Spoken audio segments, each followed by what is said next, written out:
Muy buenos días a todos. Es un privilegio tenerlos con nosotros de nuevo. Si no me conoce, mi nombre es Robbie. Yo sirvo con el pastor aquí en Grace Church en español en Greenville, Carolina del Sur. Siempre nos da mucho gusto que ustedes estén con nosotros y vamos a seguir con nuestra serie de Marcos. Y entonces voy a orar y entramos en el texto. Señor, pedimos que estés con nosotros hoy, que podamos entender tu palabra, que nosotros podamos realmente seguirte como deberíamos, no simplemente para mejorar nuestras vidas, sino por quién eres, Señor. Y yo pido que a través de este texto hoy, nosotros nos podamos dar cuenta de quién eres como el Señor sobre todo. Es en tu nombre que oramos. Amén. Bueno, vamos a seguir en Marcos. Pueden ir en sus Biblias a Marcos capítulo 4. Marcos capítulo 4.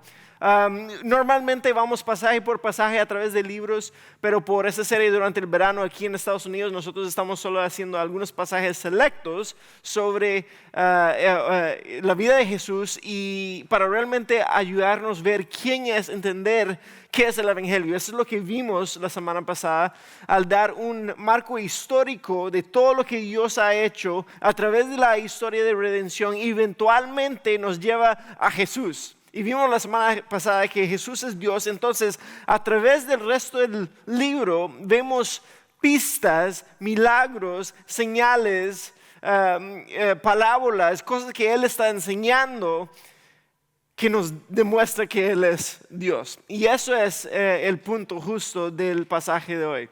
Ahora, algunos de ustedes que han estado con nosotros sabemos que tenemos una buena relación con un pastor en el país de Uganda. Él se llama Stephen Hibu. Y mientras que yo estaba leyendo este texto, se me vino a la mente, una vez yo fui a visitarlos y él me llevó a una aldea bien lejos, en moto, 4, 5, 6 horas en moto. A la vuelta nos agarró lo que se llama un aguacero, o por lo menos nosotros lo decimos así en Costa Rica, un aguacero, demasiado agua, mucho viento. Y fue interesante las dos reacciones, la reacción de Pastor Stephen y mi reacción. Porque yo no estoy acostumbrado a todas las frustraciones de la vida, digamos, que estamos experimentando en ese tiempo. Las calles estaban malas, andamos en moto, nos estamos mojando, tanto que teníamos que parar porque se estaba inundando. Y mi reacción era frustración, ay, yo tengo hambre, estamos cansados, queremos llegar a la casa, no sé cuánto esto va a durar. Pero su reacción fue muy diferente, estaba tranquilo. Pero la razón es porque él está tan acostumbrado a esas cosas en su contexto y en nuestra cultura, en nuestro contexto, muchas veces nosotros formamos una burbuja donde realmente tenemos casi control sobre todo. Por la riqueza, por la prosperidad, por la tecnología, sentimos como que hemos creado esa burbuja que sí tenemos control cuando realmente no tenemos control. Y cuando las cosas no van como queremos, cuando no tenemos control, tendemos a acusar a Dios y en realidad demuestra que no tenemos la fe que deberíamos en confiar que Él está actuando como Él quiere y eso revela un temor en nuestras vidas, revela que somos más independientes que deberíamos de ser y revela que tal vez no conocemos a Dios como deberíamos de conocer. Y eso es lo que se ve revelado aún en los discípulos en el texto de hoy. Entonces pueden ir conmigo a capítulo 4, versículo 35. Capítulo 4, versículo 35. Ahora, en los capítulos antes que esto, entre lo que vimos la semana pasada y esta semana, Jesús ha hecho bastante. Él está sanando a las personas, sana a un paralítico, a los endemoniados, a los leprosos, y después hay un tiempo donde Él nos habla en sus parábolas. Y la realidad es que hay una gran ironía en eso, porque Jesús va revelándose quién es, exponiendo quién es Él como Dios, pero nadie en realidad lo entiende como realmente es. Entonces, aún su familia, mientras que Él va enseñando, su familia viene y dice, hey, venga con nosotros. Ellos piensan, no sé, tal vez está medio loco. Las multitudes lo siguen, pero a la vez, ellos solo siguen porque quieren ver un milagro. A la gente le fascinan, a Jesús le fascina, pero en realidad lo rechazan después. Y aún las autoridades lo acusan de ser el príncipe de demonios. Y por eso él decide, ok, si ustedes no van a entender, yo igual voy a hablar y enseñar en parábolas para que no puedan entender. Y los que realmente me busquen por quien soy, entonces ellos sí me van a poder entender. Entonces ahora él está en el centro de todo lo que está pasando, en el medio de todo lo que está pasando, pero en realidad hay mucha confusión sobre quién es y qué es lo que él ha venido a hacer. Y aún vamos a ver sus discípulos, los que han sido llamados por él, que los que han escuchado su enseñanza, los que han visto lo que él hace, igual ellos tampoco han entendido en toda su plenitud quién es Jesús. Y ahora, entrando en este texto, vamos a ver un milagro que no tiene sentido a menos que Jesús sea Dios. E igual, ellos no saben cómo reaccionar. Es un milagro sobre la naturaleza misma, lo que ningún ser humano puede controlar. Jesús lo va a mandar. Y esos milagros ofrecen en realidad pistas más profundas para que los discípulos aprendan la identidad plena de Jesús como el Hijo de Dios. Entonces vamos a empezar con el versículo 35. Dice así: al atardecer, Jesús dijo a sus discípulos: crucemos al otro lado del lago. Así que dejaron las multitudes y salieron, y pueden subrayar, con Jesús en la barca, aunque otras barcas lo siguieron. Entonces, después de estar con las multitudes todo el día, Jesús decide cruzar al otro lado del lago. Ahora, la semana pasada solo vimos rápidamente, él llamó a algunos discípulos. Ya hay muchos discípulos, él tiene 12 discípulos que él ha llamado, pero también hay multitudes alrededor de él, que él va y está enseñando y también está sanando. Entonces es bastante trabajo. Él decide, hey, vamos a regresar, vamos a volver al otro lado del lago. Y ellos dicen, ok, vamos a ir con ustedes. Y no solamente ellos, pero otras barcas también va junto con ellos. Ahora, vamos a ver mucha crítica en contra de los discípulos en este texto. Ellos no han entendido todavía quién es Jesús, pero lo que sí quiero decir es, por lo menos están con Jesús. Por lo menos ellos tienen la disposición de estar con Él, de meterse en la barca, de cruzar el lago, de escuchar lo que Él tiene que decir, de andar con Él. Todo lo que ellos han visto, todo lo que han escuchado, tal vez hasta ahora no lo han entendido en toda su plenitud, pero por lo menos ellos están tomando los pasos, poniéndose en posiciones donde están con Jesús para que ellos puedan ver a Jesús actuar y enseñar. Y eso es lo que hay que entender. Todos nosotros estamos en un camino de crecimiento espiritual.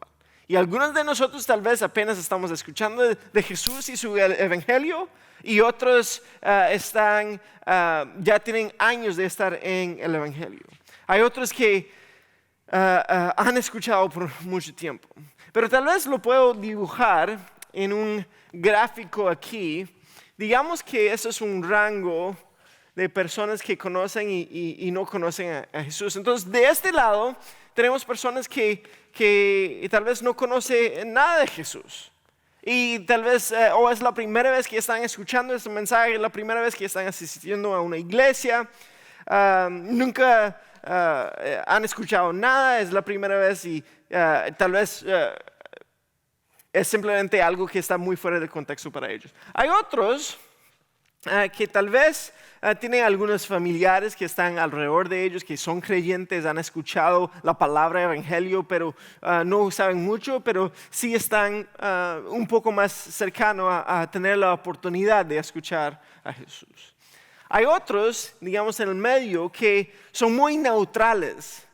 Ellos dicen, no, lo que tú crees está bien para ti, lo que yo creo está bien para mí, todos estamos felices, hay muchos caminos hacia Dios, pero no tienen una fe fija. Hay otro grupo también que tal vez están en la iglesia todos los días, pero igual también son neutrales en el sentido de que eso es algo religioso que hacen, pero su vida, su práctica espiritual es muy poco. Entonces ellos no están en una posición constante donde están creciendo, simplemente es algo que hacen, pero ni ellos están creciendo, ni sus familias están creciendo. No son malas personas, tal vez son parte de la iglesia, pero no hay nada.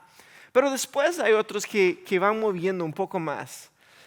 Ya han aceptado a Cristo, ven cómo es que Cristo ha cambiado su vida, hay transformación y entienden que igual fallan, pero están tomando pasos y van creciendo más para acá. Están liderando dentro de la iglesia, participan en la iglesia, dan a la iglesia, están creciendo. Ya después de años llegan aquí y todavía, pero lo que quiero que ustedes entiendan, que siempre hay un paso para crecer.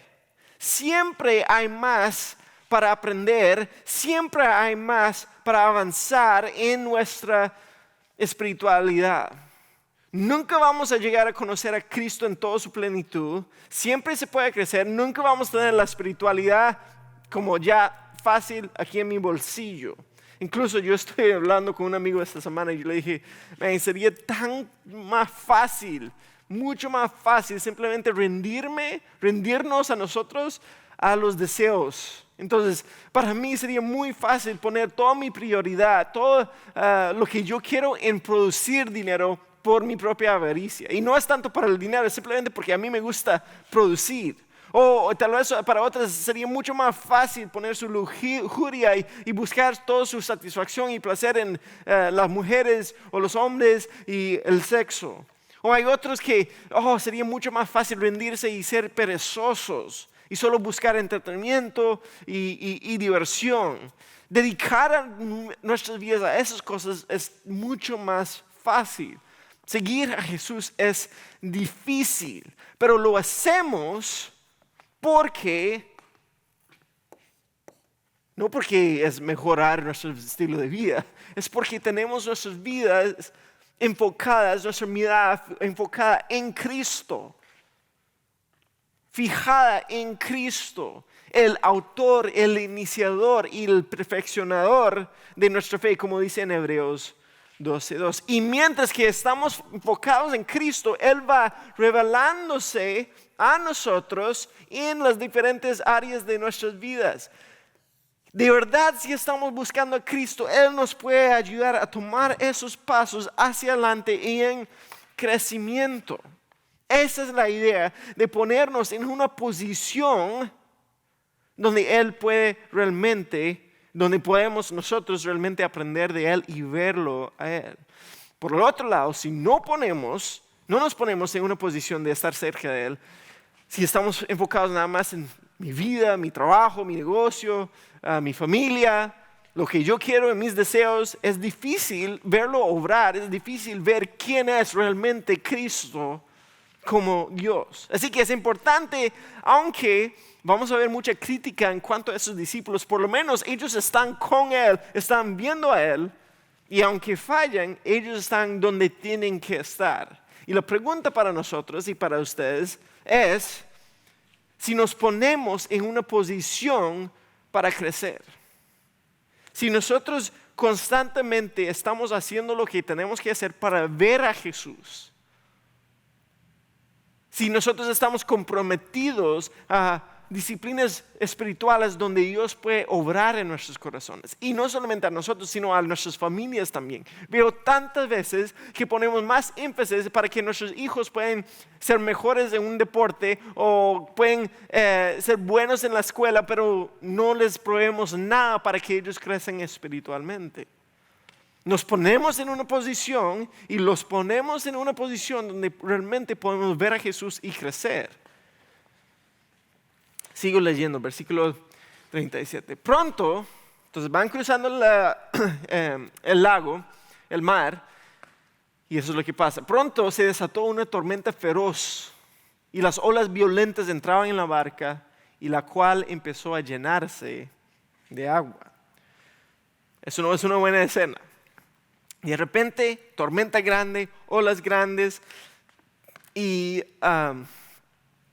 ellos están juntos con Jesús en la barca. Ahora, eso sí es importante también, Los que están más cercanos de Jesús son los que están dentro de la tormenta. No sabemos qué es lo que pasó a las otras barcas. Ellos no sé si vieron la tormenta, lo vieron, se pierden, pero ya no están. Pero los que están más cercanos de Jesús ahora están en medio de esa tormenta. Entonces solo estar en la posición donde uno está viendo a Jesús, poniendo su vida en las manos de Jesús, no significa que no va a haber peligro alrededor de uno. Dice que es una tormenta feroz y las olas son violentas, dice aquí en el texto.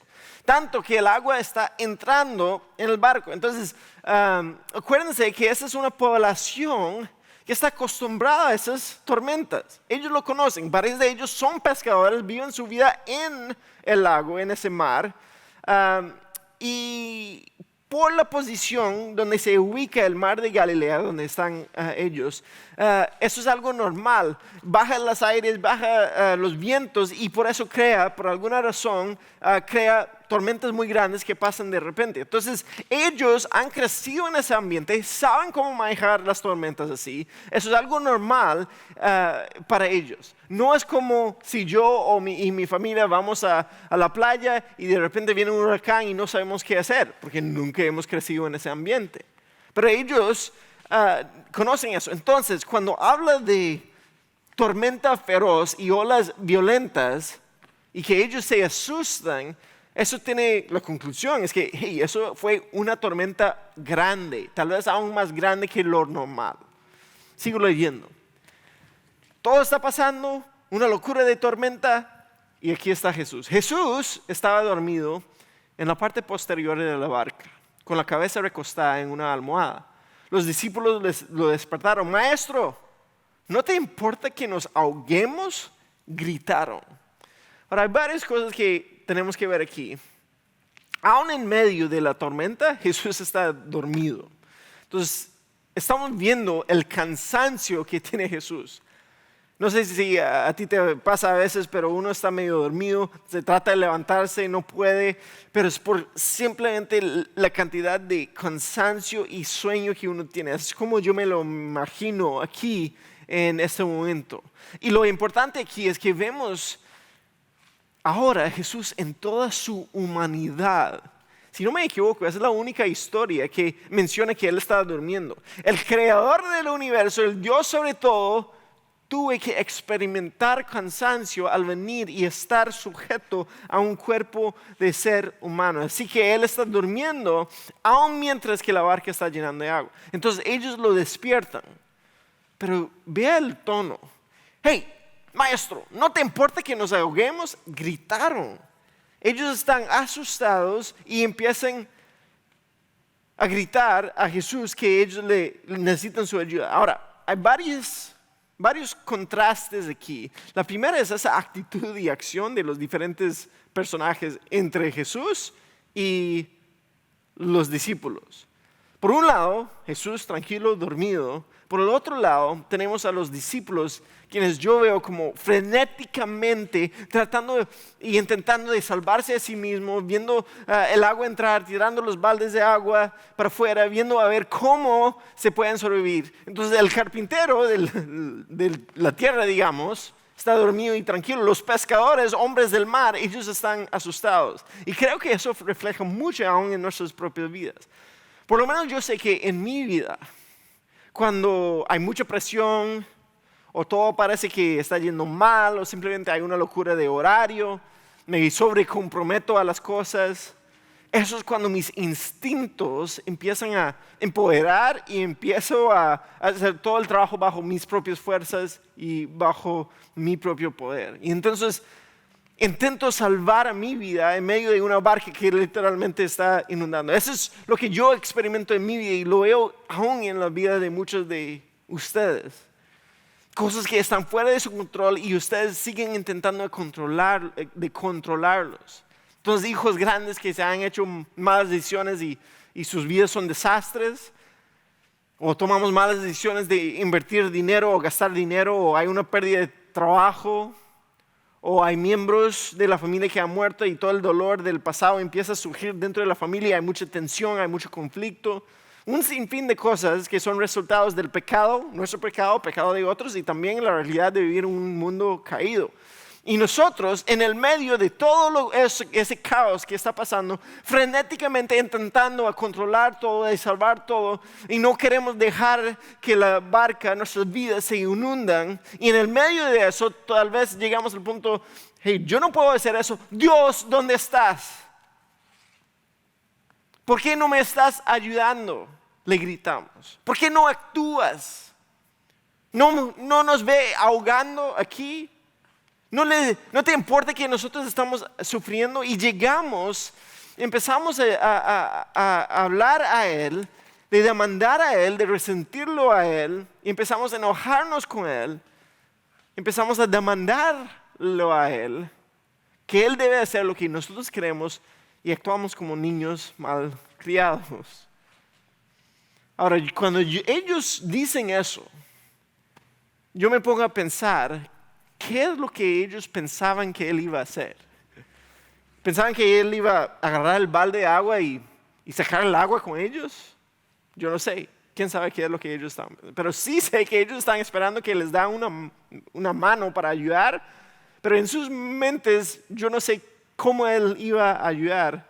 Me imagino como cualquier cosa que haría otro ser humano. Pero hay que entender esto. O entendamos esto.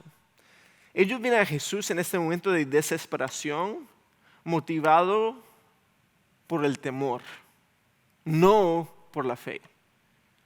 Por ser motivado por temor y desesperación y autopreservación y querer sobrevivir, cuando le habla y le pide su ayuda, es una demanda que viene de su orgullo, no de humildad, sino de derecho.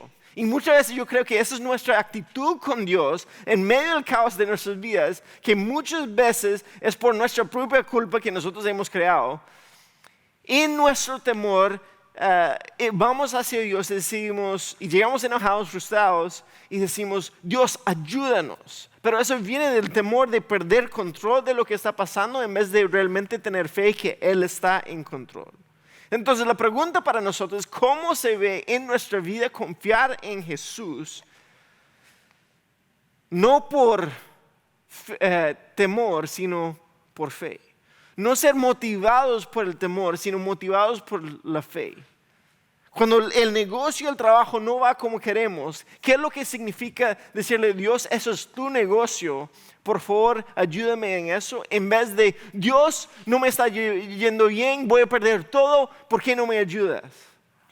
O cuando vemos que algo está pasando en nuestra familia y llegamos a Dios y decir, Dios, queremos que esta familia sea para ti, para tu gloria, para tu misión. En vez de, Dios, todo el mundo se va a dar cuenta que nosotros no estamos bien y tratamos de proteger una imagen que hemos creado de nuestra familia perfecta. ¿Cómo se ve en nuestra vida confiar en Jesús cuando nuestro hijo está muriendo de alguna enfermedad? Cuando nuestra hija ha tomado muy malas decisiones en su vida y ha afectado a toda la familia. ¿Cuál es la postura y la posición de nuestro corazón? ¿Cuál es nuestra actitud? ¿Es una de demanda, basado en temor, motivado por temor, o es una de fe? Pues Jesús se levanta. Cuando Jesús se despertó, reprendió al viento y dijo a las olas, silencio, cálmense. De repente el viento se detuvo y hubo una gran calma. Jesús se levanta, no es que se levantó para agarrar los baldes para sacar el agua, más bien se levanta y simplemente habla. Ahora, yo tengo dos imágenes en mi mente cuando pienso en eso. La primera es, mi familia sabe, hey, no levantas al papá cuando él está tomando una siesta. Porque lo primero que él va a hacer es gritarle. Entonces, tal vez Jesús se levanta enojado, cálmense, silencio. Aunque yo no creo que él va a actuar como yo. Pero la otra imagen que tengo en mi mente es que él se levanta, está calmado, pero está cansado, entonces él está ahí, dice, se bosteza y después, ya, silencio, cálmense, como alguien tranquilizando a su perro. Pero eso no es el punto. El punto de cómo no es el punto. El punto es que las olas y el viento le hace caso. Y yo sé que hemos escuchado esta historia tal vez 1000 veces, si hemos creció en la iglesia. Pero pongámonos en los zapatos de los que están presentes por la primera vez. Están en una de las peores tormentas, tanto que ellos están asustados. Una de esas tormentas donde vemos que todo está moviendo, que estamos empapados en el momento que salimos, estamos completamente a la merced de los elementos de la naturaleza. Uno no tiene control sobre nada y ahora este hombre se despierta, se levanta y dice, cálmese, y lo hace. De inmediato el viento para. Hay una gran calma. Las olas paran. Eso es en contra de la física que eso puede pasar. Entonces, hay un cambio inmediato, hay un cambio extremo y eso es una locura. Un hombre no puede controlar estas cosas. Pero la naturaleza le hace caso. Eso es otro nivel de poder y de autoridad y de control. Yo creo que a veces nosotros olvidamos a quién seguimos y necesitamos ser recordados. Tendemos a pensar en un Jesús tranquilo ahí, con su barba y una túnica larga, una persona aburrida ahí. Otras veces pensamos en Él solo como su sufrimiento en la cruz, golpeado, vulnerable, indefenso. Pensamos, pobrecito. Y se nos olvida que Él es el más poderoso, el más fuerte de todos, que Él es el creador y nosotros somos criaturas. Entonces cuando Él ejerce su autoridad aún sobre el viento y sobre el mar, nosotros tenemos que darnos cuenta quién es. Y aquí es lo impresionante. Que Él, siendo el creador de todo, Él sostiene ese mar, Él sostiene ese viento y sin embargo Él se somete en su cuerpo humano a ponerse en un barco para cruzarlo, cuando Él en realidad no lo necesita. Entonces es aquí donde vemos manifestado esa dicotomía entre un hombre, ser humano, cansado, descansando en la barca, quien es a la vez el Dios del universo. Que Él es plenamente hombre, es plenamente Dios. Y es un misterio que, ¿cómo funciona eso? Pero Él es nuestro Salvador, es nuestro Rey, es nuestro Dios. Y es nuestro sacrificio, es el que muere por nosotros. Y en eso que encontramos un Jesús que puede regañar el viento y las olas, porque no es una criatura como nosotros, sino porque Él es creador. Y vemos su autoridad como amo y creador de todo. Él es Dios y nosotros no. No importa las circunstancias, no importa las situaciones que ahora mismo tú estás enfrentando, Él está en control. Él tiene poder, Él tiene autoridad. Está sobre la situación, está sobre lo bueno y está sobre lo malo. Te dan un aumento en tu trabajo, Él está en control. Te despiden, Él está en control. Tu vida está en caos, Él está en control. Estás en la mejor parte de su vida que jamás haya experimentado, la mejor temporada, Él está en control. Y lo que eso nos ayuda a entender es que si Él está en control, entonces nosotros no estamos en control. Que Él es Dios y yo no. Y si eso es cierto, entonces la presión de tratar de manipular nuestras circunstancias, de controlar nuestras circunstancias, de mover de un lado a otro, eso no depende de mis fuerzas, no depende de mi poder, de mi autoridad, mi control, sino depende de Él, porque Él es Dios. Él dice, silencio, cálmense, y de repente todo se detuvo.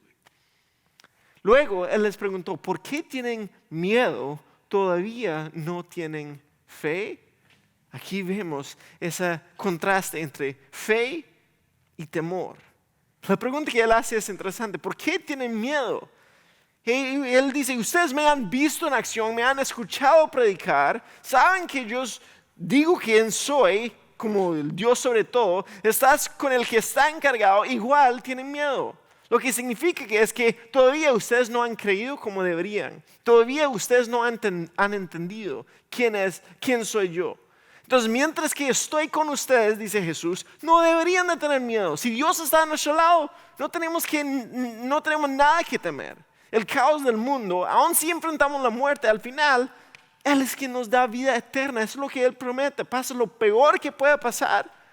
Si tenemos fe en Cristo, no hay que tener miedo de lo que viene. Ahora, eso no significa que nosotros a propósito estamos tomando riesgos para o poniéndonos en situaciones riesgosas. Entonces, si hay un guindo grande, eso no significa que yo estoy con Jesús, así que yo puedo caminar sobre el aire. De eso no se trata. Es bueno tener miedo de ese tipo de cosas. No vamos a entrar a propósito en situaciones que nos va a causar daño, a menos que Dios nos llama para hacer algo así para su misión, ir a un país que está en contra de los creyentes. Pero la idea aquí es, no importa las circunstancias, las situaciones de la vida, no tenemos que tener miedo si estamos con Él.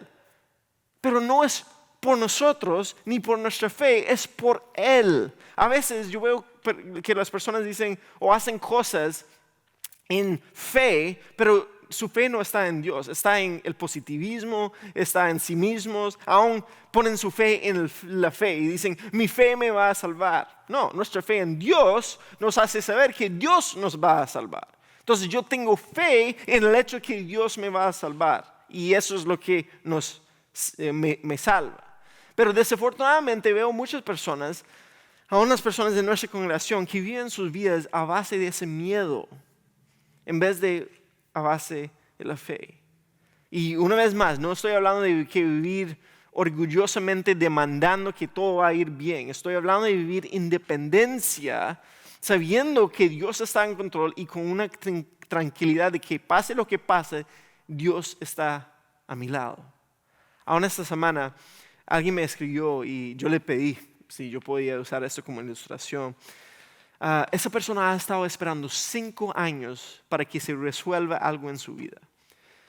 Y se resolvió, pero no de la manera que esa persona quería. Y ella me escribió, me texteó y dijo, mañana se finaliza esta larga espera de 5 años con la ilusión de un milagro. Pero el Señor, en su soberanía, no lo permitió. Mi esperanza y fe es en que Él tiene propósitos diferentes a los míos. Entonces esa persona estaba esperando que Dios hiciera una cosa en su vida que parecía lo correcto y no pasó. Y lo que más me animó de todo eso es que a pesar de que no pasó lo que esa persona quería, igual pudo rendirse a la voluntad de Dios en ese momento, confiar en sus planes, tomar el paso en ese nuevo capítulo de vida. Eso es vivir por fe y no por temor, porque es fe en Él. La pregunta es si yo puedo decir lo mismo de mí mismo. Yo puedo decir lo mismo. Que yo puedo estar bien, que Él no resuelva los problemas como yo quisiera, porque tengo fe en Él y no en lo que yo creo que es correcto. Versículo 41 termina la cena así. Los discípulos estaban completamente aterrados. ¿Quién es este hombre?, se preguntaban unos a otros. Hasta el viento y las olas lo obedecen. No termina como yo pensaría. Ellos tienen miedo y terminan con aún más miedo. Pero ya no es miedo de la tormenta, ahora quedan aterrados de Jesús mismo. No están asombrados, sino completamente aterrados. No han entendido todavía quién es. El miedo de los discípulos no se alivia después de la calma de la tormenta. En cambio, su miedo se intensifica hacia ese Jesús. Yo creo que hay 3 cosas que podemos aprender de todo este texto. Los que van a ver a Jesús trabajar en su vida, primero, reconocen su necesidad y se ponen en una posición donde pueden ver a Jesús trabajar. Pero eso viene de una base de fe y no de temor. Los que realmente son abiertos a recibir el poder de Jesús en sus vidas son aquellos que reconocen su propia necesidad y van corriendo a Jesús. No motivados por el temor, sino motivados por la fe que Jesús es quien dijo. Y yo siempre les digo, es mucho más fácil presentar a personas que necesitan, personas que tal vez no tienen todos los recursos del mundo. Es mucho más fácil explicar a Jesús y presentarles a Jesús que personas que tienen mucho. Porque esas personas aquí, ellos sí reconocen su necesidad. Sí reconocen que si se ponen a un cerca a Jesús, aún no importa todas las situaciones y circunstancias que están enfrentando, encuentran que Jesús da esperanza. La realidad es que van a haber tormentas en nuestras vidas. Lo que jamás vamos a esperar a veces pasa. Pero la pregunta es, ¿cuál es la reacción que vamos a tener? ¿Va a ser uno de temor o va a ser uno de fe? Aquí los discípulos hay que preguntar si su temor va a convertir en confianza absoluta. Y aunque ellos están en ese proceso, al final de este texto todavía no ha llegado a ser confianza, todavía están aterrados porque están procesando qué es lo que acaba de pasar.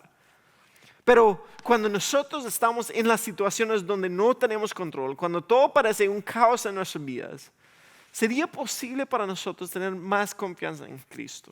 Y creo que es por eso nos demuestra dónde estamos en nuestra fe, en ese camino de fe, dónde estamos en ese proceso de madurez. Si estamos todavía muy lejos de Él, es muy difícil que ese temor llegue a ser confianza, pero vamos poco a poco creciendo, viendo su mano, viendo lo que Él está haciendo, cómo Él nos está apoyando, cómo Él se está revelando a nosotros. Eventualmente llegamos al punto donde yo puedo tomar mis preocupaciones y hacerlo oraciones. Donde yo puedo tomar mi independencia y soltarlo y decir, Señor, yo soy dependiente sobre ti. Donde yo puedo tomar mi orgullo y decir, no, yo, Señor, me someto a tu voluntad. Porque, como digo, la realidad es, va a haber tormentas. No se trata de si va a haber tormentas en nuestra vida, se trata de cuándo va a haber tormentas en nuestra vida. Pero no importa el tamaño de la tormenta, Jesús es más grande. Jesús es más fuerte. Jesús es más grande y fuerte de cualquier amenaza a la vida humana, no importa lo que tú estás enfrentando ahora. Uno puede decir con confianza que Él supera a esa realidad. Aun si te enfrenta a la muerte, lo que creemos que Él ha vencido la muerte. Esto en realidad es lo más grande y lo más fuerte que Él se ha demostrado. Lo que nos espera a todos ahora no tiene que tener poder sobre nosotros. La muerte no tiene que tener poder sobre nosotros. Ni tenemos que temer. Porque Él pasó por la muerte, se resucitó y ahora nos da vida. Y eso es lo que Cristo hace junto con nosotros. Él pasa a través de la tormenta. Él no tenía que haber pasado por esa tormenta. Él pasa a través de la tormenta con sus discípulos para revelarse quién es y ellos pueden tomar ese temor que tiene y lo convierte en confianza. Y tal vez eso es lo que Él está haciendo en tu vida ahora. No sé, puede ser cosas muy buenas que está pasando en su vida o puede ser cosas muy retantes. Pero ahora la pregunta es si tú puedes tomar esa ansiedad, ese temor que está en su vida, o verlo en confianza y ver cómo Dios te está revelando qué es lo que Él está diciendo en tu vida ahora. Déjame orar. Señor, yo pido que nos ayudes a verte en las diferentes circunstancias y las diferentes situaciones donde tú te estás revelando a nosotros. Yo pido que nosotros podamos tomar los siguientes pasos de crecimiento en nuestras vidas, en las vidas de las personas alrededor de nosotros, donde nos podemos posicionar para que podamos verte mejor y así que nuestra fe crezca. Que no vivamos nuestras vidas bajo el temor, sino en fe. No por lo que hemos hecho, no por de una manera... No de una manera demandante, orgulloso, sino en humildad y en dependencia, sabiendo que tú estás en control, como Dios sobre todo. Te damos gracias por esta enseñanza, lo que encontramos en el texto. Yo pido que pueda animarnos esta semana. Es en tu nombre que oramos. Amén.